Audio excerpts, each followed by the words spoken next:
नमस्कार मैत्रिणींनो, स्वागत आहे तुमचं भारतीज किचनमध्ये। आज आपण बनवतोय मसाला पनीर। तर बघूया आपण कसं बनवलं ते। सकाळी सकाळी दूध तापायला ठेवलं आणि दूध फाटलं। म्हटलं आता याचं काय करूया। मग ते मी एका पातेल्यात ओतून घेतलं। त्याच्यामध्ये अजून पाव लिटर दूध मिक्स केलं मी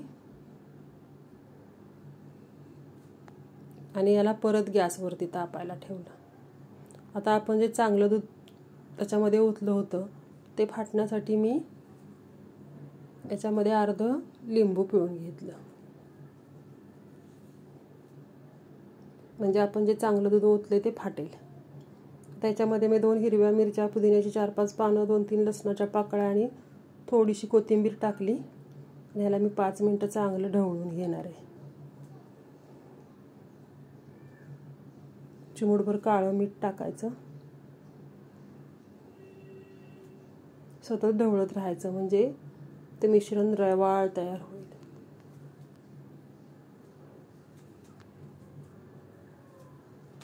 पाच मिनिटं झाली आहेत, हे बघा चांगलं शिजलंय आपलं। आता आपण याला एका कापडात ओतून घेऊया।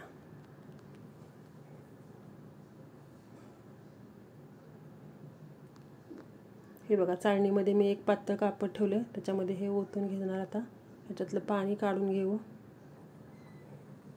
थोडं थंड झाले आता ह्याच्यातलं सगळं पाणी काढण्यासाठी आपण या कापडाला थोडी पीळ देऊया, म्हणजे ह्याच्यातलं पाणी सगळं निघून जाईल।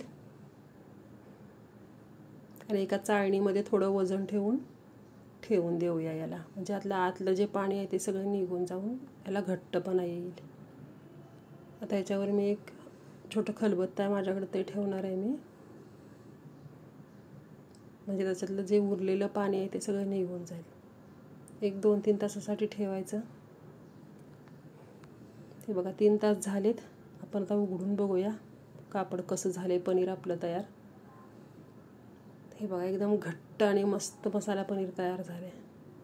आता एवढंसं पनीर ठेवून काय करायचं, मग लागली त्याची भाजी करूया।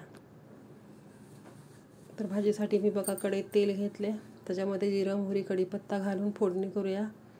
1 चमचा आलं लसूण पेस्ट टाकू, 1 मोठा कांदा बारीक चिरून घेतला होता तो टाकूया। आता ह्याच्यामध्ये हळद, गरम मसाला, धने पावडर, लाल तिखट टाकून ह्याला थोडं हलवून याच्यामध्ये टोमॅटो घालून घेऊया।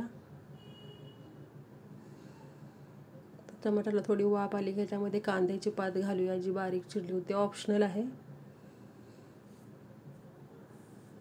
चवीनुसार मीठ घालून याच्यामध्ये आता पनीर घालूया आपण बनवलेलं। हे बघा पनीर फोडून घातलं याच्यामध्ये। आता याला थोडं झाकून ठेवू, कोथिंबीर घालून, म्हणजे याला चांगली वाफ येईल। याला चांगली वाफ आली आहे बघा, किती छान भाजी तयार झाली फाटलेल्या दुधापासून।